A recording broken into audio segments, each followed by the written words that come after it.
Hello friends, you are welcome in Million Concepts of English। हमारे पास कुछ 60 questions हैं TGT practice set 20 के लिए। लगभग कुछ प्रश्न तो बहुत ही इंपॉर्टेंट हैं। चलिए शुरू करते हैं। क्वेश्चन नंबर फर्स्ट है, who said Shakespeare has only heroines and no heroes. ये बात वैसे भी इम्पोर्टेंट है क्योंकि विलियम शेक्सपियर की जो कॉमेडीज़ हैं उसके फ्रंट पे हमेशा हीरोइंस देखने को मिलती हैं और हीरो जो है पिग्मी साइज में दिखाई देते हैं। तो ये बात किसने कही है? तो ये बात कही है जॉन रस्किन ने। तो इसका answer D. Question number second है, from which play has this line been taken, the course of true love never did run smooth. देखिए, लेजेंडर और हर्मिया दोनों प्रेमी प्रेमिका हैं। जब हर्मिया के फादर तैयार नहीं होते हैं कि लेजेंडर से हर्मिया की शादी करा दी जाए तो दोनों जंगल भाग जाना चाहते हैं। तब ऐसी स्थिति में लेजेंडर हर्मिया से कहता है कि जो ट्रू लव का कोर्स है वो कभी भी आराम से नहीं चलता, यानी कि उसमें परेशानियां आती ही आती हैं। तो ये प्ले जो है ये आपका मिड समर नाइट्स ड्रीम है, जिसके हीरो हीरोइन लेजेंडर और हर्मिया है। तो आपका question D. Henry Howard the Earl of Surrey was the first who used blank verse. इन्होंने ब्लैंक वर्स पहली बार यूज किया in English. A style adopted from Italian verse. तो इटालियन वर्स से इन्होंने इस फॉर्म को, इस स्टाइल को एडॉप्ट किया है। तो आपको बताना है सरे use this in his translation of. तो सरे ने ब्लैंक वर्स का यूज तो किया लेकिन इन्होंने कुछ बुक का ट्रांसलेट किया। आपको बताना है कि इन्होंने होमर की ओडिसी को ट्रांसलेट किया, या वर्जिल की एनिड को ट्रांसलेट किया, या पेट्राकन सोनेट को ट्रांसलेट किया, या टॉर्टेल्स मिसलेनी। तो इन्होंने ट्रांसलेट किया वर्जिल की एनिड की बुक सेकंड और फोर्थ को। तो इसी के ट्रांसलेशन में इन्होंने ब्लैंक वर्स का यूज किया है। तो आपका आंसर भी हो ही गया। अब ये ध्यान रखना है, स्ट्रोफी, एंटी स्ट्रोफी एंड एपोड, ये एक पोइम के 3 भाग होते हैं। फ्रॉम द 3 पार्ट्स स्ट्रक्चर, तो किस में होते हैं? पिंडारिक ओड के होते हैं, या पेट्राकन सोनेट में होते हैं, या मिडिवल बैलेड में होते हैं, या एन इंग्लिश सोनेट में होते हैं। किस में होते हैं? तो जो ओड होता है, चाहे वो किसी भी प्रकार का ओड रहा हो, पिंडारिक रहा हो, या इरेगुलर ओड कॉलियन रहा हो, या हॉरेसियन ओड, तीनों में ही आपका ये स्ट्रोफी एंटी स्ट्रोफी प्रयोग होती हैं। तो क्वेश्चन आपका ए हो गया आंसर।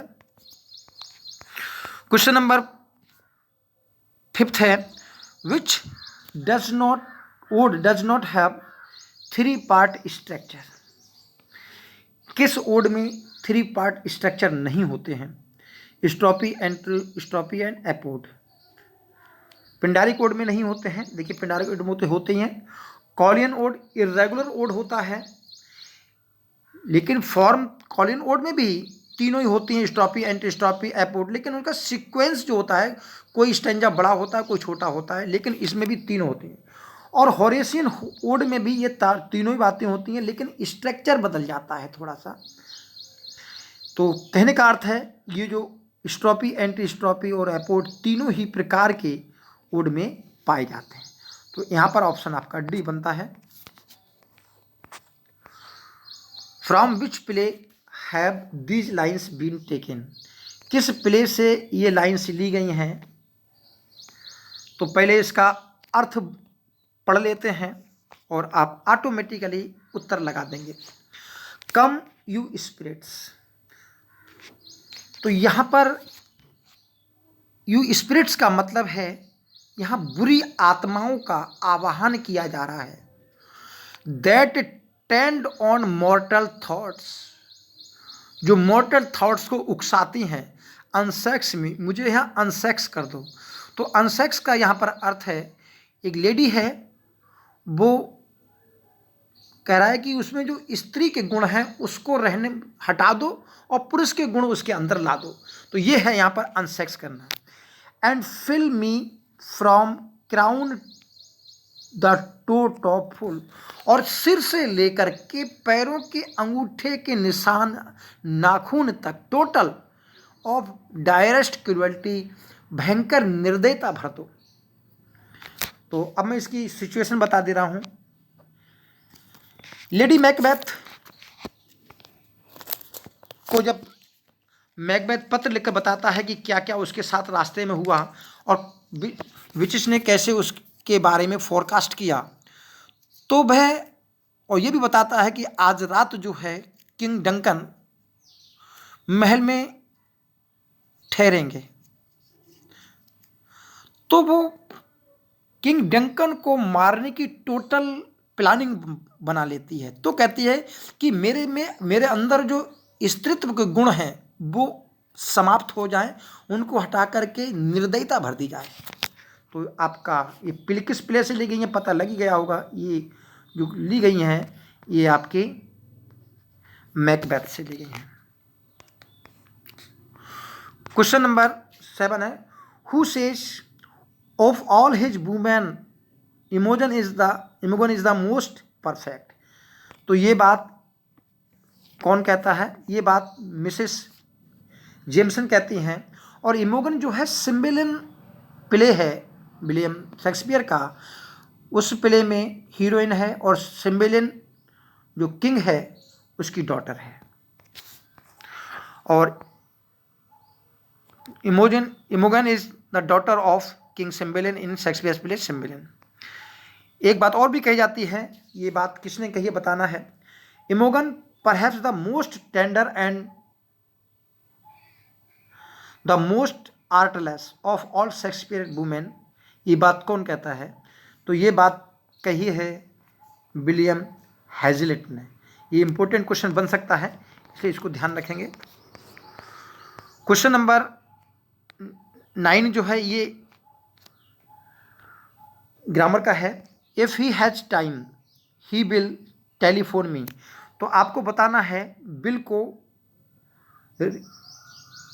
हटाना है यदि ज़रूरी है, और नहीं अगर सही है तो आपका आंसर जो है वो नो इम्प्रूवमेंट होगा। तो देख लेते हैं क्या है। इफ़ ही हैज़ टाइम, यदि उसके पास समय होता है, तो प्रेजेंट इंडेफिनिट है, और प्रेजेंट इंडेफिनिट के बाद जो कंडीशनल क्लॉज होता है तो उसका जो मेन क्लॉज होता है वो फ्यूचर में रहता है। तो ही विल टेलीफोन मी आपका सेंटेंस करेक्ट है। So your option should be no improvement. तो आपका ऑप्शन बन रहा है डी। क्वेश्चन नंबर 10 फिर यहीं पर है। She said that she was glad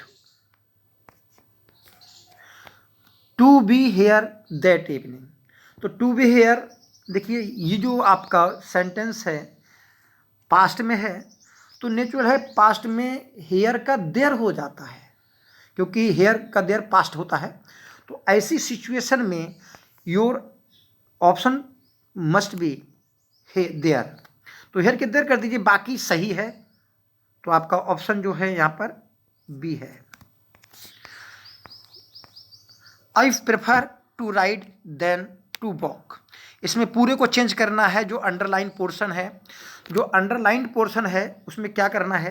देखिए पहली तो बात समझ लीजिए, ये टोटल गलत है। प्रेफर के बाद आप जानते हैं टू होता है। अब सिचुएशन में टू देखिए किस में लगा है, आई राइड टू वॉक। तो यहाँ पर ये नहीं आएगा क्योंकि इन्फिनेटिव आना चाहिए। तो यहाँ पर दूसरा ऑप्शन आपका ठीक होगा, राइडिंग और वॉकिंग। राइडिंग देन तो होगा नहीं, और फिर नो इम्प्रूवमेंट इसमें है ही नहीं। तो आपका ऑप्शन बी यहाँ पर सूटेबल है। शायद एक क्वेश्चन और होगा, find out the correct sentences. तो ये आपको करेक्ट सेंटेंस का पता लगाना है, और out of 4 only 1 is correct sentence, और जो शेष हैं वो आपके इनकरेक्ट हैं। तो पहले हम देख लेते हैं कि इनकरेक्ट में इनकरेक्ट क्या है। आवर सक्सेस और our failure largely depends on, देखिए आवर सक्सेस ले लीजिए या आवर फेलियर, दोनों ही सब्जेक्ट सिंगुलर हैं और से लगे हैं, तो नेचुरल है कि आपकी जो वर्ब है मस्ट बी सिंगुलर, तो यहाँ पर डिपेंड्स होना चाहिए। तो कहने का अर्थ है ये जो सेंटेंस है आपका गलत है। The same procedure should also be used, ये सही है यहाँ तक। फॉर द फाइनल असेसमेंट, ये सही है आपका, तो मेरे हिसाब से ये ऑप्शन होना चाहिए। What a delicious flavour these mangoes has, तो देखिए दीज मैंगोज हैज का मतलब हैव होना चाहिए मैंगोज के अनुसार। और लास्ट वाले में देखते हैं अ ग्रेट मैनी स्टूडेंट, देखिए एक ग्रेट मैनी के बाद जो आता है वो प्लस में प्लूरल आता है, तो यहाँ स्टूडेंट्स होना चाहिए। तो समझ गए होंगे, आपका ऑप्शन यहाँ पर बी ठीक है। क्वेश्चन नंबर 13 देखते हैं। From which play has these lines been taken to beguile the time look like the time, पहले इसका अर्थ पढ़ लेते हैं और कौन कह रहा है ये भी बता देंगे। पहले प्रश्न देख लेते हैं, किस प्ले से ली गई है ये बताना है, कौन कह रहा है नहीं बताना है, फिर भी बताएंगे। टू बिगाइल द टाइम यानी समय को धोखा देने के लिए, लुक लाइक द टाइम समय के अनुसार रहना चाहिए। Bear welcome in your eyes, आपकी दृष्टि में तो स्वागत दिखाई देना चाहिए। Your hand and your tongue, अपने हाथों से और अपनी जुबान से तुम स्वागत करते हुए दिखाई दो। Look like the innocent flower, बिल्कुल नादान फूल की तरह दिखाई दो। But be the serpent under it, लेकिन अपने हाथों के अंदर सांप रखिए, यानी कि बाहर से दिखाई कुछ दीजिए और अंदर से कुछ बनिए। तो ये सलाह दे रही है lady Macbeth to Macbeth, Macbeth को सलाह दे रही है। बोले आपके चेहरे से जो है आपके जो है भाव भाव दिखाई दे जाते हैं, बोले इन हाव भाव को छिपाना सीखिए। तो ये बात किस प्ले से है समझ गए होंगे, ये प्ले है आपका Macbeth. The major theme of Paradise Lost, देखिए पैराडाइज लॉस्ट की मेजर थीम क्या है, तो मेजर थीम आपकी फॉल ऑफ मैन ही है, ये थीम है आपकी, क्या है ये थीम है। और justifies the base of God to man, ये थीम नहीं है ये पर्पज है। और फॉल ऑफ ल्यूसीफर ये भी थीम है, इस थीम पर भी लिखा गया है, लेकिन यहाँ मेजर थीम की बात हो रही है। तो मेजर थीम जो फॉरबिडन ट्री का वृक्ष खाया गया था उसके बाद जो फॉल हुआ था ह्यूमन बीइंग का, उस पर ही लिखी गई है। तो फॉल ऑफ ल्यूसीफर भी इसमें थीम के तौर पर दिखाया गया है, लेकिन मेजर थीम आपकी फॉल ऑफ मैन ही है। और टू टीच ऑफ क्रिश्चियनिटी यहाँ पर भी थीम मान सकते हैं, लेकिन यहाँ पर जो फॉल ऑफ मैन है यही ऑप्शन ठीक है।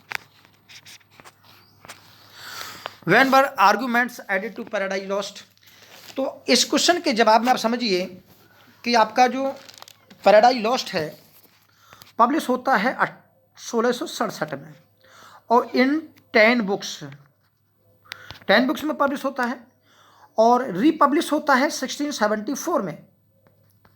और इसमें प्लस आर्गूमेंट, प्रत्येक बुक के शुरू में आर्गूमेंट जोड़ दिया जाता है, और यहाँ पर 12 बुक्स में है, तो आपका ऑप्शन डी होगा।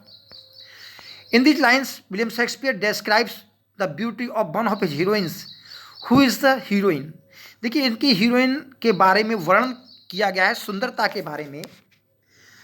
तो आपको बताना किस हीरोइन के बारे में विलियम शेक्सपियर कह रहे हैं। नेचर प्रेजेंटली डिस्टिल्ड, कि जो प्रकृति है उसने डिस्टिल कर दिया है, घोल मिला दिया है, यानी कि मिश्रण बना दिया है। किस किस का मिश्रण बनाया है, किस किस के घोल का मिश्रण बनाया है। Helens cheek but not her heart, इस हीरोइन में हेलन के गालों की जैसी सुंदरता तो दी है, लेकिन हेलन की जैसी जो है वो हार्ट नहीं दिया है, निर्दयी या विश्वासघात नहीं दिया है, सुंदरता हेलन जैसी है। क्लियोपेट्रास मैजेस्टी, और क्लियोपेट्रा के समान जो है वो शान है इसके अंदर।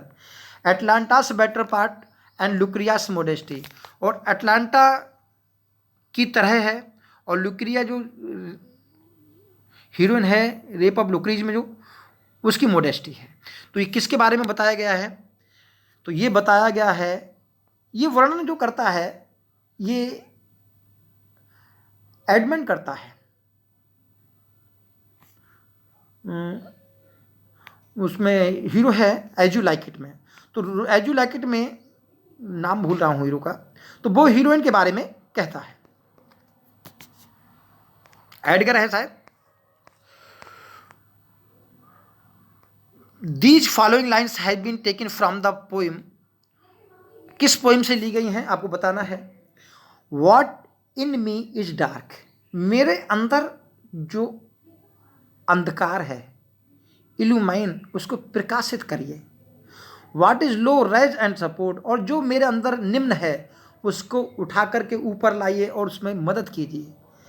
Date to the height of this great argument I may assert eternal providence, ताकि उस ग्रेट आर्गूमेंट को, तो ग्रेट आर्गूमेंट कहा है जो फॉल ऑफ मैन है, कि क्यों उसका फॉल हुआ, मैं उस आर्गूमेंट को उस ऊंचाई तक गाना चाहता हूँ। And assert the eternal Providence, और जो ईश्वर का प्रोविडेंस है, प्रावधान है, उसको मैं कहना चाहता हूँ। तो ये बात इन्वोकेशन की है, पहले ही इन्वोकेशन की है, शुरू की जो 26 लाइन उनमें से है, और ये किसकी है? पैराडाइज लॉस्ट की। तो आपका ऑप्शन ये हो गया, for nature then a coarser pleasure of my voice days.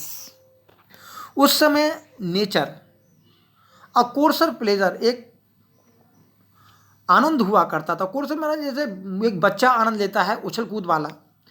To my voice days and their glad animals movement, उस समय जो पशुओं की तरह मूवमेंट था मेरे अंदर, all gone by to me, मेरे अंदर से चला गया है। वॉज ऑल इन ऑल, वही उस समय सब कुछ था, प्रकृति उस समय मेरे लिए सब कुछ थी।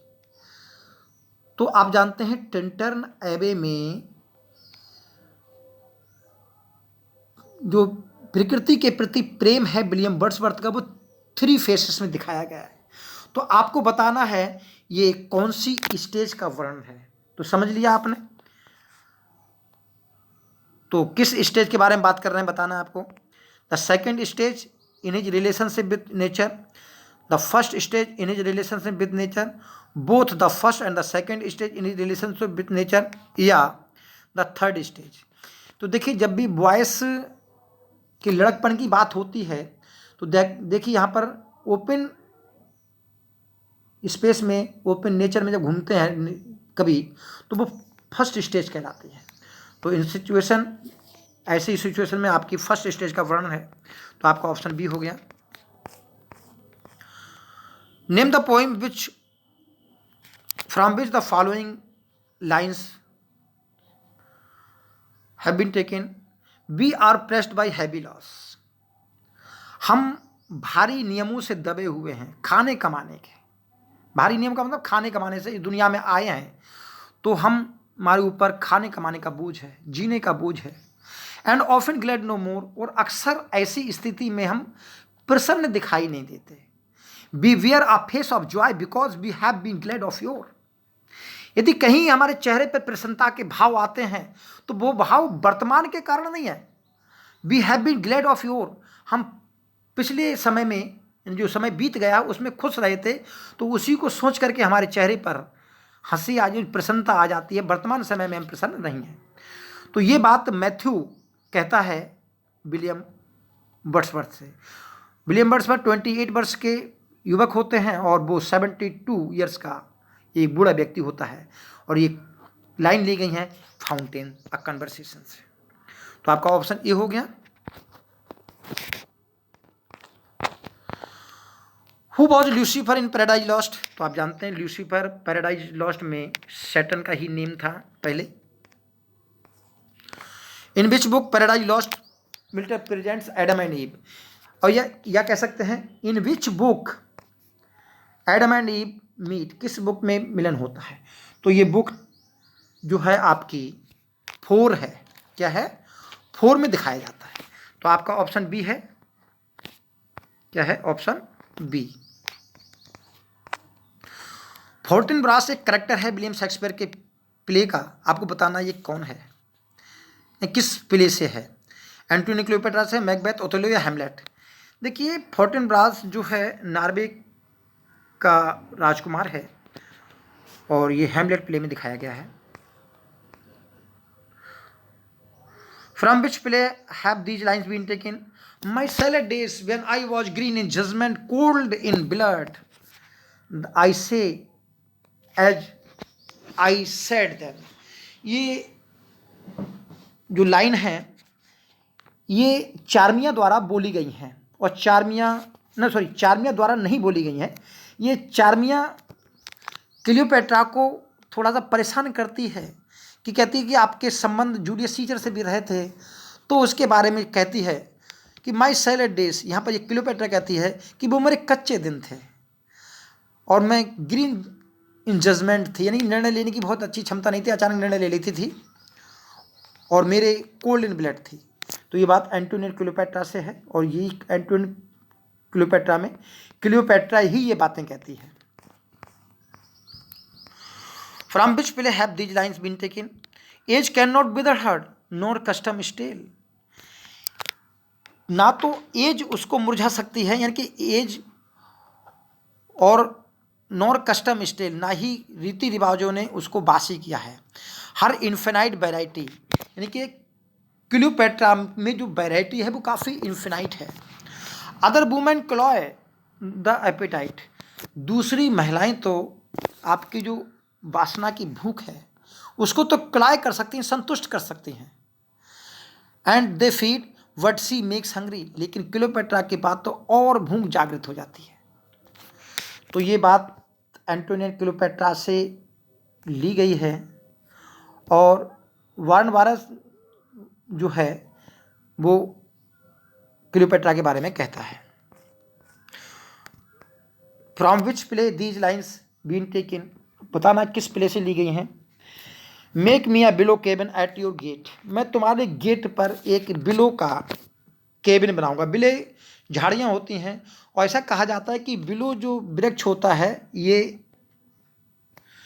टहनियाँ जो है विश्वासघात की प्रतीक मानी जाती हैं, बेवफाई की प्रतीक मानी जाती है। तो मैं तुम्हारे गेट के आगे, दरवाजे के आगे बिलो का केबिन बनाऊंगा। And call upon my soul within the house. और अपने घर में मैं अपनी अंतरात्मा से चीख चीख कर कहूँगा। Right loyal Cantos of contempt love. और ठुकराए गए प्यार के बारे में मैं गीत लिखूँगा। And Singh them loud even in the dead of night. और रात के समय, बहुत रात के समय उनको गाऊंगा। तो ये बात कौन कहता है और किस प्ले की है? देखिए ये बात कहती है वियोला और प्ले आपका ट्वेल्थ नाइट। तो आपका ऑप्शन बनता है C. Who is known as the melancholy man As You Like It. तो एज यू लाइक इट में फॉरेस्ट और जो आर्डन था उसमें कहा जाता कि जो भी पहुंचता वो खुश हो जाता, लेकिन वहां पर जैक्स ऐसा कैरेक्टर है जो दुखी रहता है। तो क्वेश्चन ऑप्शन सी। गाल्सवर्दी का जस्टिस है the law is what it is. कानून जो है सो है। मैजेस्टिक एडिफाइस, एक मैजेस्टिक माने शानदार, एडिफाइस माने शरण स्थल होता है, बिल्डिंग है। शेल्टरिंग ऑल ऑफ अस, जो हम सबको क्या करती है, आश्रय देती है। Each stone of which rest one another, जिसका एक पत्थर दूसरे के ऊपर रखा हुआ है। तो ये बात कौन कहता है? तो ये बात जो है हीरो से जज फ्लॉयड कहते हैं। कौन कहते हैं? जज फ्लॉयड कहते हैं। What was the age? By what age had Milton become totally blind? देखिए 1652 में टोटली ब्लाइंड हो जाते हैं एट द एज ऑफ 44। तो आपका ऑप्शन सी हो जाता है। The 7 line stanza used by medieval poets is known as, इसको राइम रॉयल कहते हैं, राइम रॉयल। ये 7 लाइन स्टैंजा होता है। और जो टर्जा राइमा होता है, टर्जा राइमा में 3 लाइन का आइएम्बिक फीट होते हैं, 3 लाइन के होते हैं। और टेट्रामीटर होता है, इसमें एक लाइन में 4 फीट होते हैं। और इंटरनल राइम जिसमें आंतरिक राइम होती है। Milton lament for his blindness in Paradise Lost occurs in. देखिए, ये तो आपने सुना ही होगा कि जॉन मिल्टन 2 पोइम में, यानी कि ऑन हिज ब्लाइंडनेस और पैराडाइज लॉस्ट में, अपनी ब्लाइंडनेस पर लेमेंट करते हैं। तो आपको बताना है कि मिल्टन पैराडाइज लॉस्ट की किस बुक में, 3, 4, 7, 9 किस बुक में अपने ब्लाइंडनेस पर लेमेंट करते हैं। तो ये बुक है आपकी बुक 3, क्योंकि इसी बुक में वो होली जो लाइट है उसको इन्वोक करते हैं, आवाहन करते हैं, और कहते हैं उसके अंदर जो उसकी आत्मा में आप जागृत करिए, क्योंकि आंखों से वो नहीं देख सकता, और तो आप उसके अंतरात्मा में को प्रकाशित कीजिए और उसे बताइए कि क्या हुआ। The name of Milton's heavenly muse is Urania, ये तो आप जानते ही हैं। द म्यूज ऑफ एस्ट्रोनॉमी, ठीक। In which book Paradise Lost Milton invokes Urania by her name. तो आपको प्रश्न बताना है कि यूरेनिया तो उनकी जो है म्यूज है और म्यूज ऑफ एस्ट्रोनॉमी है। देखिए, यहाँ से भी प्रश्न पूछा जाता है और यहाँ से भी पूछा जाता है। अब आपको बताना है, देखिए बुक 1 में एक बात, बुक 3 में, बुक 7 में और बुक 9 में, इन बुक में वो आवाहन करते हैं, इन्वोकेशन है। और बुक 3 में तो होली स्पिरिट, होली जो लाइट है उसको आवाहन करते हैं। बुक 7, बुक 1 और बुक 9 इनमें यूरेनिया को आवाहन करते हैं। और बुक 7 में डायरेक्ट सीधे नाम लेते हैं यूरेनिया का। तो आपका ऑप्शन सी है। बुक 7 में कहते हैं descend from heaven Urania by that name if rightly thou art called whose voice divine. यहाँ पर सीधे जो है वो म्यूज यूरेनिया का नाम लेते हैं। As a dramatist John Galsworthy belong to the romantic tradition, psychological tradition, realistic tradition of Jones and Pinero या ट्रेडिशन ऑफ एडवर्ड बोन्स। तो ये आपका ऑप्शन है realistic tradition of Jones and पिनरो। The show a play by John Galsworthy is satire on. देखिए, John Galsworthy का जो play show है इसमें जो समाचार पत्र को दिखाया गया है, जर्नलिज्म को दिखाया गया है एक अनियंत्रित मशीन की तौर पर, जिसकी परिणामी बुराई के लिए जिम्मेदार होता है। और किसको जिम्मेदार ठहराया जाए इस बात की संभावना न्यूज़पेपर के मामले में ख़त्म हो जाती है। तो ऐसे ही बहुत सारे प्लेज में जॉन गाल्सवर्दी ने सोशल प्रॉब्लम्स को उठाया है, इस पर प्रश्न बनते हैं, ये ध्यान रखिए।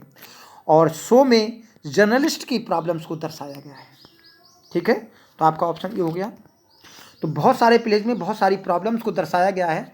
तो आपसे उम्मीद की जाती है कि आप प्रत्येक प्ले को कैटेगरीज वाइज बांट लेंगे और किस प्ले में कौन कौन सी प्रॉब्लम्स को, सोशल प्रॉब्लम्स को दर्शाया गया है। जैसे जस्टिस में न्याय को दर्शाया गया है, और जब आपके स्ट्राइफ में जो लेबर डिस्प्यूट दिखाया गया है, ऐसी बहुत सारी समस्याएं दिखाई गई। It was the best of time, it was the worst of time. आपको बताना कौन सा फिगर ऑफ स्पीच है। तो देखिए, ये पूरी थीसिस इसकी उल्टी है, इसलिए ये एंटी थीसिस होना चाहिए। Galsworthy writes from the four Winds was a, क्या है ये। देखिए, ये 1897 में लिखा गया पहला वर्क है इनका, और ये जो है मेरे हिसाब से कलेक्शन ऑफ शॉर्ट स्टोरीज है, far from the four winds, ठीक है। तो आपका ऑप्शन सी है। John Galsworthy publish some of his early works under the pseudonym of John Saint John, ठीक। तो आपको बताना है which work among these was not publish under his pseudonym। ये चारों ही इनके अर्ली वर्क्स हैं, तो इनमें से बताना है कौन सा वर्क जो है इनके pseudonym से नहीं पब्लिश होता है। ठीक है, तो देखिए आपका जो वर्क है द आइलैंड ऑफ फेरिसीज, ये वर्क है द आइलैंड ऑफ फेरिसीज, ये 1904 में पब्लिश होता है, 1904 में। और 1904 में गाल्सवर्दी के जो फादर हैं उनकी डेथ हो जाती है और फिर ये अपना ओरिजिनल नेम अपनाते हैं और पहले जॉन सेंजेन नाम से लिखते थे। बाकी जो इनकी रचनाएं हैं ये पब्लिश होती हैं 1897 में, फोर विंड्स होती है, और बिलारूबियन 1900 में होती है, और एक 1898 में होती है। Love is an ideal thing, marriage is a real thing. तो बताना है क्या है, ये आइडियल और रियल दोनों में अपोजिट है, तो ये एंटीथेसिस है। Let's go to bed now, इस लाइन में बताना है कौन सा फिगर ऑफ स्पीच है। तो देखिए इसमें जो बेड दर्शा रहा है वो सिंबल है सोने का, तो इसमें मेटोनिमी होना चाहिए। बेड जो प्रतीक बन गया है सोने का। Humour is the shock absorber of life, it helps to take the बिलूज।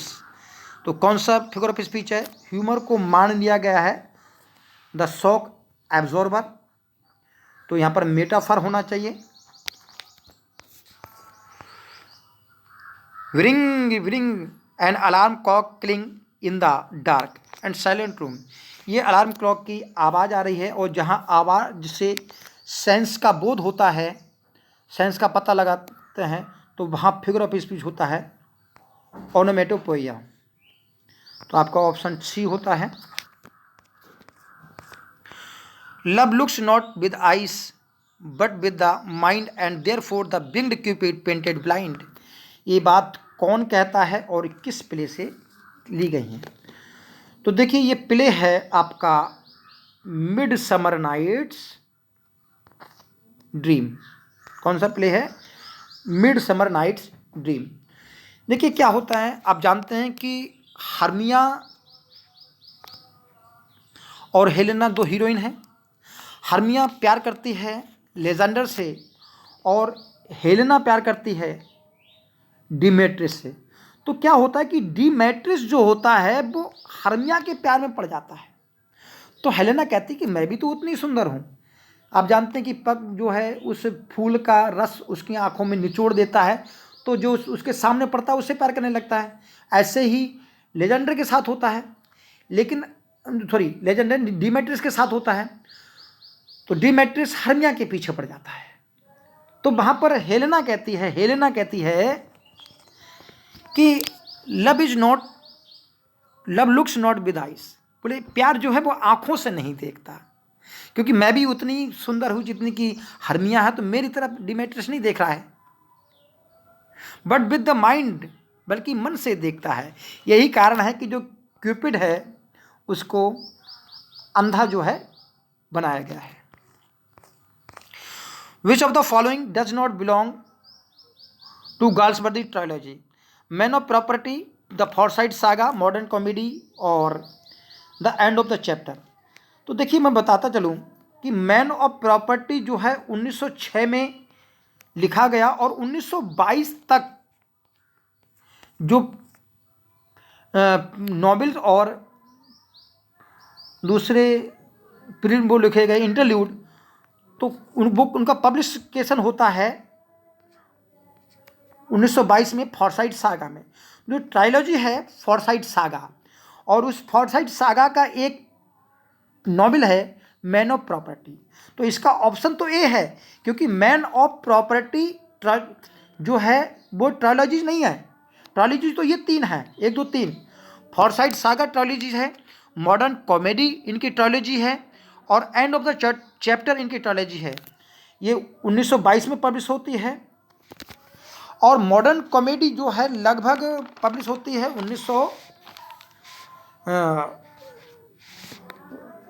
1900 शायद 24 में, ना 1928 में होती है ये, और ये 1932-33 के लगभग होगा, 30-32-33 है। तो ये जो है ये इस ट्रायोलॉजी का एक पार्ट है, पहला नॉवेल है। तो ये ट्रायोलॉजी नहीं है, इनका पार्ट है। तो आपका ऑप्शन ए हो गया, बाकी ट्रायोलॉजी है और ऊपर वाला एक नॉवेल है। Which of the following writer did not win the Nobel prize for literature? देखिए, जॉर्ज बर्नार्ड शा 1925 में नोबेल प्राइज जीतते हैं। गाल्सवर्दी को पता ही होगा कि 1932 में मिलता है फॉरसाइट सागा के लिए, और W.B. ईट्स को 1923 में मिलता है, और जेम्स जॉयस को नहीं मिलता है। तो यहाँ पर ऑप्शन आपका डी होना चाहिए। ये इसलिए दे रखा है कि आपको कुछ याद होने चाहिए। वैसे तो नोबेल लॉरेट्स हैं, उनके नाम आपको पता होने चाहिए, पूछे जाते हैं। John Galsworthy was burn in year, तो ये 1867 में पैदा होते हैं, ये तो पता ही है आपको। In whose memory John Milton write me thought I saw my late एस्पाउस Saint, तो ये जो लाइन है ये इनके सोनेट की हैं, इनकी पोइम की हैं, सोनेट नहीं पोइम की हैं। और वो पोइम लिखी है इन्होंने कैथरीन वुडकॉक के लिए, और कैथरीन वुडकॉक जानते हैं इनकी सेकंड वाइफ थी। द कैट ऑफ शेक्सपियर रचना किसकी है ये बताना है, तो डायरेक्ट बता देना है, राजा रॉय की रचना है ये। Who called the Dickens of Elizabethan age, क्यों कहा जाता है? क्योंकि इनकी रचनाएं कुछ इनकी डिकिंस के नॉवेल से मिलती जुलती हैं, जो थीम है। तो टॉमस डेकर को जो है एलिजाबेथन एज का डिकिंस कहा जाता है, टॉमस डेकर। ऑप्शन आपका क्या हो गया? बी। और Petrarch sonnet were first imitated in England both in their stanza form and by their subject, तो किसने इमिटेट किए ये आपको बताना है। Earl of Surrey, Sir Thomas Wyatt, Christopher Marlowe, William Shakespeare. तो सर टॉमस वॉट हैं ये आपके, और अर्ल ऑफ सरे ने तो क्या किया था? ब्लैंक वर्स, ऊपर पढ़ा था हमने। Which is not true about sonnet, sonnet के बारे में कौन सी बात ट्रू नहीं है? तो देखिए, sonnet is a lyric poem of 14 line, ये बात तो मेरे हिसाब से सही है, 14 लाइन की लिरिक पोइम होती है। Petrarchan sonnet named after 14th century Italian poet Petrarch, ये भी सही है। Falls into 2 main parts and octave and sestet, ये भी सही है। Petrarch sonnet were first imitated by England the Earl of Surrey, भाई ये गलत है। अर्ल ऑफ सरे ने नहीं, बल्कि सर टॉमस वॉट ने किए थे। अभी ऊपर ऊपर पढ़ा था, अभी पढ़ा था आप लोगों ने। इन अर्ली 16th सेंचुरी, तो देखिए 16th सेंचुरी में ये फॉलो किए गए थे, तो ये बात याद रखेंगे। लेकिन अर्ल ऑफ सरे ने नहीं किए थे, वॉट ने किए थे। और Shakespeare sonnet has 3 quarters and concluding couplet, ये बात भी सही है। तो आपका ऑप्शन यहाँ पर सी होना चाहिए। और यहाँ पर सी क्या होना चाहिए? इसको अर्ल ऑफ सरे की जगह वॉट कर लीजिए, तो ये भी ठीक हो जाएगा। Who first use blank verse in England, तो अभी तो पढ़ा था हमने, अर्ल ऑफ सरे थे आपके, ठीक। The word renaissance seems to have been first in book named, तो इस बात को कंफर्म कर लेना, हालांकि मैं कंफर्म कर चुका हूँ। हिस्ट्री डे फ्रांस है, और इसको joules Michel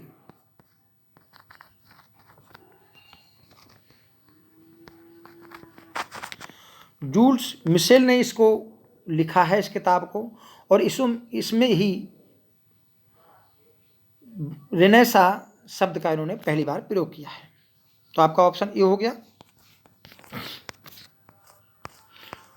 the term stream of consciousness, ये पूछा जाता है, बहुत बार पूछा भी गया है कि स्ट्रीम ऑफ कॉन्शियसनेस टर्म को पहली बार किसने यूज किया है, ये किसने?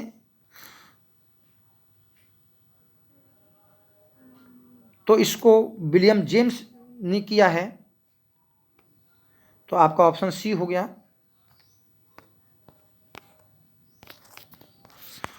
और what is the mean by denouement, देखिए एक होता है डिनाउमेंट, और एक होता है कैटास्ट्रॉफी। और कैटास्ट्रॉफी जो होता है वो ट्रेजिडी का एंडिंग होता है, और डिनाउमेंट होता है वो कॉमेडी का होता है। तो आपका ऑप्शन ए होना चाहिए। हु हैज़ पब्लिश हिज ऐसे under the title round table, जो राउंड टेबल को पब्लिश किया है विलियम हैजलिट ने। ठीक, और ऑप्शन आपका क्या होना चाहिए? ऑप्शन होना चाहिए आपका A. Who called 18th century as the age of prose and reason? तो ये तो बहुत फेमस प्रश्न है और दुनिया जानती है। It must be Matthew Arnold. Matthew Arnold's Culture and Anarchy deals with, ये इनका जो है क्रिटिकल वर्क है, और ये इथिक्स पे लिखा गया है, नीति शास्त्र पे लिखा गया है। In Dickens novel Tale of Two Cities, the two cities are, तो आप जानते हैं कि डिकिंस का जो नॉवेल है अ टेल ऑफ टू सिटीज, ये हिस्टोरिकल नॉवेल है, और इसमें जो लिखा गया है वो फ्रेंच रेवोल्यूशन के बारे में लिखा गया है, उसी पर बेस्ड है। तो लंदन और आपके पेरिस दो शहर हैं, इनके बारे में वर्णन किया गया है। तो मेरे हिसाब से ऑप्शन सी होना चाहिए। To whom Spenser dedicated his Shepherd's Calendar, देखिए इन्होंने अब शेफर्ड्स कैलेंडर जो डेडिकेट किया है वो अपने मित्र जो है सर फिलिप सिडनी को डेडिकेट किया है। तो आपका ऑप्शन बी होना चाहिए। The lunatic, the lover and the poet our imagination of all compact, जो पागल होते हैं, प्रेमी होते हैं और कवि होते हैं, उनको छूट होती सभी प्रकार की वो कल्पनाएं करते हैं। तो ये बात किंग थीसियस कहता है अपनी महारानी हिप्पोलिटा से, अपनी पत्नी हिप्पोलिटा से, और ये प्ले जो है ये मिड समर नाइट्स ड्रीम है। थीसियस की बातें हैं ये। वी आर सच स्टफ, हम ऐसे पदार्थ से बने हैं, as dream are made on, जिससे सपना बना है, and our little life is round with असली, और हमारा ये छोटा सा जीवन है इस जो सपने के समान ही है, जो सपनों में होता है, सपना टूटा तो जिंदगी समाप्त। ये बात कौन कहता है? किंग लियर कहता है, या प्रॉस्पेरो इन टेम्पेस्ट में कहता है, या ड्यूक सीनियर कहता है इन एज यू लाइक इट में, या मैकबेथ कहता है? तो ये बात प्रॉस्पेरो कहता है टेम्पेस्ट में। तो आपका ऑप्शन बी। लास्ट क्वेश्चन है मेरे हिसाब से। Shakespeare is called the bard of Avon, कौन कहता है? देखिए बार्ड ऑफ एवन इनको कहा जाता है, और ये कहते हैं बेन जॉनसन। और किस में कहते हैं? इनका फर्स्ट फोलियो पब्लिश हुआ था, उसमें बेन जॉनसन ने प्रीफेस लिखा था, और उस प्रीफेस में ये बातें उन्होंने कही है। तो इतने ही क्वेश्चन रहने दे रहे हैं। अब हम जो क्वेश्चन लेंगे सारे के सारे टर्म्स में, और जो आपकी वो है टर्म्स हैं और दूसरे जेनर हैं, उनसे प्रश्न लेंगे। ठीक है, आज के इतना ही। Thank you, all the best.